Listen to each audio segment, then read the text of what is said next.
Hey, Mr. Dobbins, how are you today? Hey, Jalynn, how are you? I'm good. Good. All right. I wanted to say first, thank you for taking the time to sit with me and talk. I think it's a great opportunity for the student body to realize that life not so long ago looked very different here in Nashville. Yes, it did. Yes, it did. So let's jump right into the questions. Okay. Tell me about your early years. Where were you born? What part of Nashville did you live in? Okay.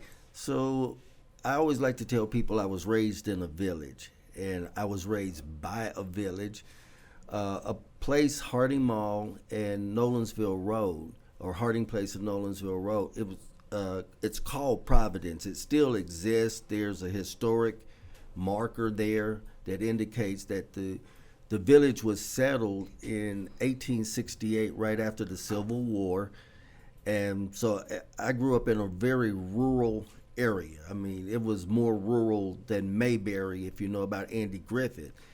But it was probably the best experience a young person could have growing up, seeing all of the season changes and the life cycles of all of the animals and things like that. It was a very, very cool place. I look back on it. So we were pretty much self-contained in that area. All of the people of the community held everybody accountable. So at any point, if I did something wrong, I was fair game for any elder in that neighborhood. And then when they told my parents or my grandparents what happened, oh boy, it could be kind of ugly. Y'all are tight-knit. Oh yeah, very. All right. As a child, do you remember noticing the effects of segregation in your neighborhood? I do. And a lot of times I recall the words of my mother, because she would go and take my great aunt to like the laundry. My great aunt looked white, and so some of my relatives were white, my ancestors, or mulatto, but the mulatto ones looked white, and they would go to these white only laundromats, and my aunt acted just like she was white, or they would ride at the front of buses and the trolleys and stuff like that, because they could basically pass. But also, I do remember the white and colored water fountains. There were sections, maybe even in restaurants, where you could go and sit, or some places you just couldn't go because maybe it was white only. But the strongest memory is that my father would take us to the movies, and this was downtown at the Lowe's or the Crescent or the Paramount. Those were huge theaters downtown, show places really. But my dad would go to the front box office and he would buy the tickets, but we couldn't go in the front. We had to go around to the back, down an alley, up a flight of stairs to the balcony, because we weren't allowed to sit, downstairs. We weren't allowed to go into the front. And I think that's the strongest memory that I have personally of the segregated nature of Nashville at that time. I think lots of people have those like core memories that they remember as like the first thing you see when you're young. Oh yeah. But can you tell me about the divide in Nashville? Like, were there any businesses in particular other than the movie theaters that you know of that you saw? Mostly I remember the entertainment, but the department stores were fairly segregated. And so there were some stores that black persons didn't go into, just because they knew that they weren't welcome, or that it would cause a problem, or somebody would call the police. And so my parents would know and my grandparents would know, but then as a child you do see that. Yeah. We did. Do you remember any scenes, like as a kid? Do you remember any cops coming up? I mean, maybe as a child you don't remember it. Maybe you just heard stories from your parents. Or... Yeah, I don't remember that exactly, because most of the time they were coming out of a Jim Crow period. Right. And they kind of knew what not the standards, but they knew how everything worked, and so you didn't truly buck the system. Yeah, that I know much. what you mean. Yeah. All right. Okay. What elementary school did you attend, and was it segregated? Yes, it was. I'll say that part first. But the first school that I attended was Providence Elementary School. And again, geographically, if you know the area, Harding Place and Nolensville Road, well, what sits on the hill now is Southern Hills Hospital. But that land was owned by a Reverend Maxwell. And originally, he donated the land to have a school built there for the children of that community, the black children, to have a school in their neighborhood. The school was built in 1951. I can't, somewhere around 65 or so was when I started there. But I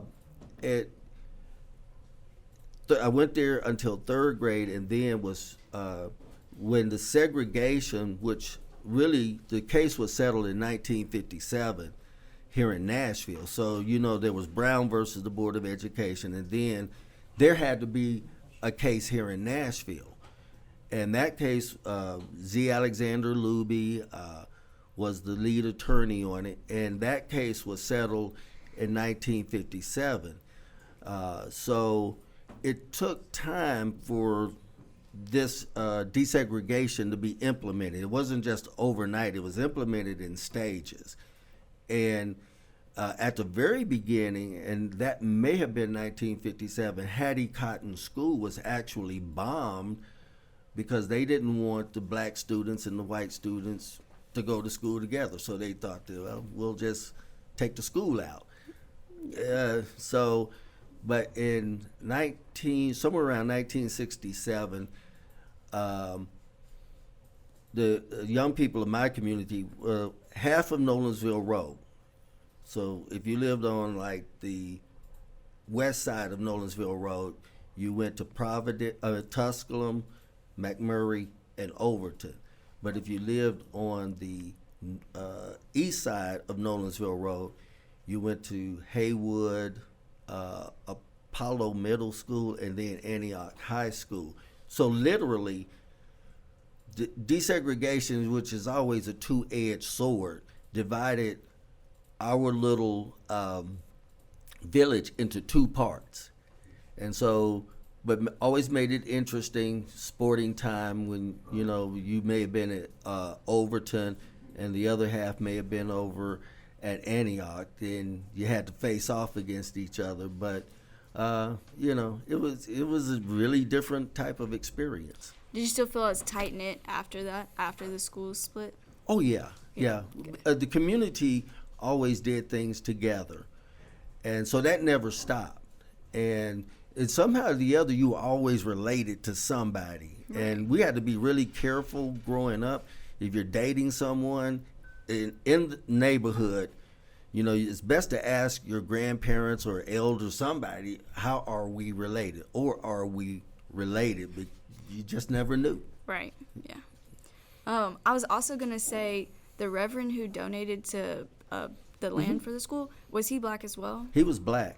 And I didn't find out until much later. His sons and I grew up together. We're very close. The Maxwell family.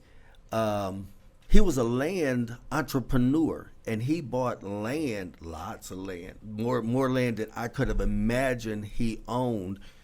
And he also donated the land, Maxwell School off of Bell Road and Blue Hole Road, is named after Reverend Chess Maxwell.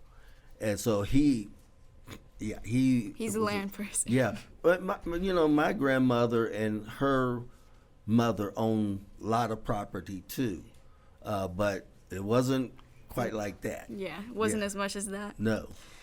Okay, Miss Rosa told me you attended a new school after the passing of Brown versus the Board of Education, and schools were desegregated all over the South. How were these different and similar to the school you previously attended? Well, I would say the school I first attended, Providence, was probably better facility than Tusculum. It just beat it hands down in terms of the physical facility.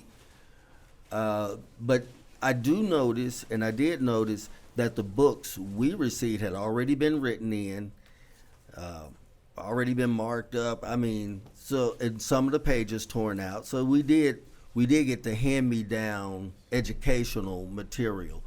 In terms of desks, things like that, other physical things, it's probably even. But I also think that the nurturing atmosphere of Providence was, much more conducive than Tusculum. So. Okay, got you. All right. What about the civil rights movement? Do you remember historic Nashville sit-ins? I remember those, yes. And we would mostly watch them on television and see things on the news. Back in the day when they shot film, I tell my classes that those persons who worked in news were, they were minor filmmakers because that was the process. And they knew it, and they knew how to edit, cut, and all that.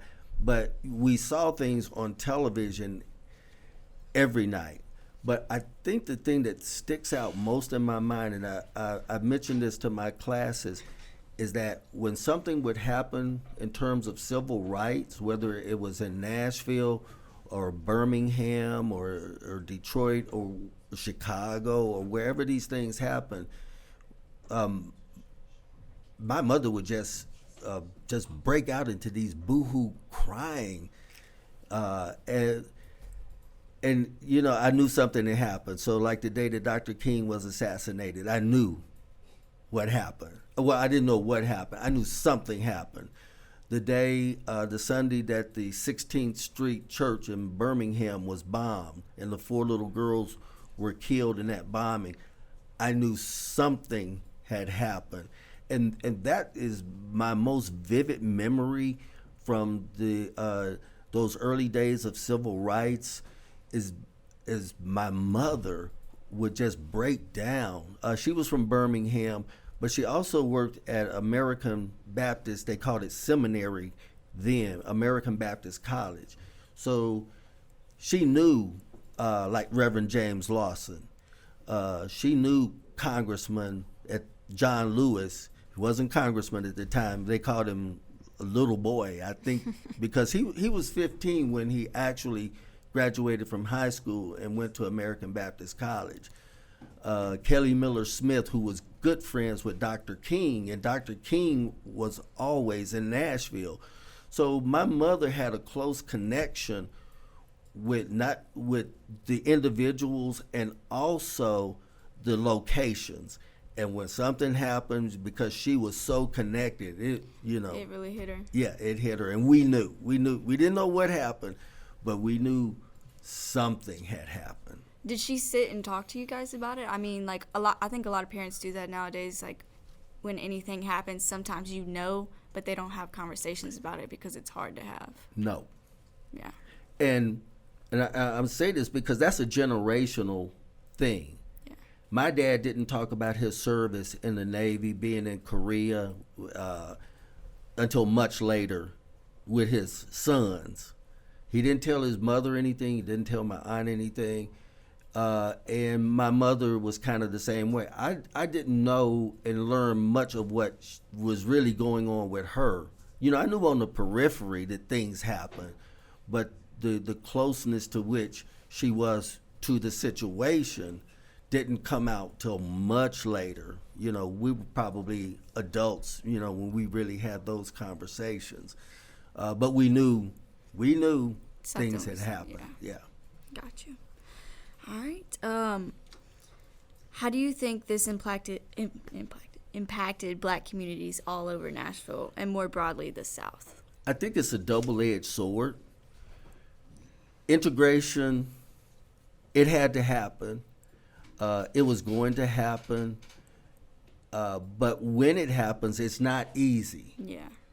And there is going to be change. And just like I said before, I left a nurturing school and went to a rather what I think it was a sterile environment, where when we were all, say, all of the people I was in the third grade with, when we were phased over to Tusculum Elementary School, all of us were separated. It was like one black face in each classroom full of, maybe 20 white students. But we were separated out, and, and it's always a double-edged sword. Yeah. And so you get some of the bad with the good and some of the good with the bad. Yeah, change causes chaos. It does. And then hopefully, it settles down. And I tell my friends, right after high school, 1977, the miniseries Roots came out. The book had already been out for maybe 2 or 3 years, but then they made the miniseries. And many of my white and black friends, we had never witnessed or saw visually things connected with slavery, like chopping off a foot or hangings or whippings, or we maybe heard about them, but to see it on the screen, and it caused a lot of us to have some very deep conversations. But also, let me say, I hung around old people, my elders, my grandparents, my great aunts and uncles, and many of them had witnessed firsthand things done by the Ku Klux Klan, much severe types of Jim Crow things. And and they told me stories, and I just kind of made it a point to try to draw as much from them as I could in terms of their knowledge, the things that they had seen and had experienced. So for me, if that was a big part of it, and then seeing a transition to where I was going to school with white students, interacting with them, and my best friend today was someone that I met in junior high, and we're like brothers, and he's white, but our families are just families. Do you think those conversations you had with people after integrating schools was good? Like, do you think it helped a lot, or do you think it made things harder? I think it helped at that point. I think I've seen some regression, but I think at that point it helped because even at some point, if you feel like, well, this white person doesn't like me or that black person doesn't like me, and you have the fist fight, and then it's over, and then you kind of find your common ground. Yeah. And I think that's what we did at one time, and I'm not sure kind of what's going on today, but in a sense, I feel like there's been some regression. Yeah. And some of those conversations we had, we might need to have again. I think we do. I think we do too. I think our generation is working on having those conversations again. I think your generation is at a good place and primed for it.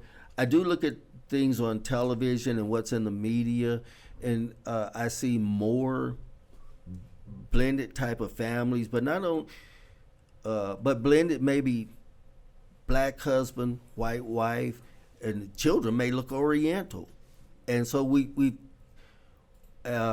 same sex couples and engagement. So we're seeing a whole lot more, and things we didn't see in the 60s, 70s, and even the 80s. We're seeing some things that I think mirror more what our society actually looks like today. So we stand a better chance of doing better. We just have to. Yeah, and hopefully we will. Mm-hmm. All right. How can we honor and continue to celebrate the accomplishments of the civil rights leaders and the movement as a whole?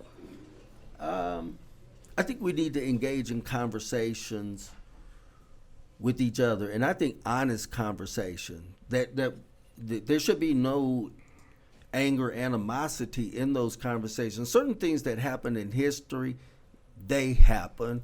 It's history. It's gone, it's past, but we have golden opportunities now to engage in meaningful dialogue and meaningful activities with each other. Was a couple of years ago when all of the tornadoes came through Nashville. We didn't say it was a black or white thing. I saw people from all communities coming together to work to help people get back up on their feet and get their lives back together again. And I think that we honor the activities of these early civil rights leaders. And I think Reverend James Lawson, who the new school will be named for, said it was misguided to call it a civil rights movement because it was really a peaceful, nonviolent movement is really what it was. Yeah. And so he said it's kind of deceiving to call it a civil rights movement. But he said, but that's what the history books call it. But I think that we also those persons whose those elders whose pictures hang on your walls, those people whose pictures are on your pianos, a lot of your elders, in the army or the military outfits that they were so proud of. If you have access to them, I think we honor by finding out from them what was it like, what's different, what did they see, what did they think, and how do they feel about things now. I think we honor them by doing that. Yeah, just by talking about it and right. keeping it going. Mm-hmm. All right. How can we continue to uplift and educate our Black communities and young people? Just by continuing to educate ourselves, and also Malcolm X and W.E.B. Du Bois really said education is the key. Yes. And education takes shape a lot of ways, informally and formally, but that we need to read more. We need to find out more about this world in which we live. And even as Malcolm X had once been told that all white people were the devil, but then when he went on the Hajj to Mecca and Medina and worshiped with blonde-haired, blue-eyed Muslims, devout Muslims, true Muslims, he found out the world was much bigger and things were much different than even he had been told. But he had to have that experience himself. And so sometimes when we don't open up to each other, when we don't allow each other to come into contact and have these interactions, we lose. We lose. And we have to have these conversations. We have to open up our world to what's out there and to other people. We just can't keep running around sometimes in the same crowds in the same neighborhoods, but there's a huge world out there, especially if you ever travel, you find out how big it is. Yes, I think everybody needs to be open to learning because learning is how we grow and growing makes change, and that's the only way we can do it. Absolutely. Absolutely. Also, to backtrack, I wanted to ask you, do you think that they called it the Civil Rights Movement? Do you think that name came from someone who is white, and that's what they called it? Because when they say, civil wars, that's wars between people. But yes, it was somewhat of a war between people, but it was peaceful, like you guys said. And I think more of the hostility came from white people. There were people that Dr. King said, white people who sat on the fence and did nothing. And those were the ones he thought were the biggest problem. Because there's going to be struggle. Anytime you demand change, again, as Dr. King said, those persons who really feel like they control everything don't give it up easily. And they don't give it up until they have to, but they have to be made to give it up. And so I think that was all a part of it. And I'm not sure how we got to civil rights. I have to study a little more on that myself. But certainly, it's something we can hang on to and embrace because we've heard that and we understand that that's what it was called.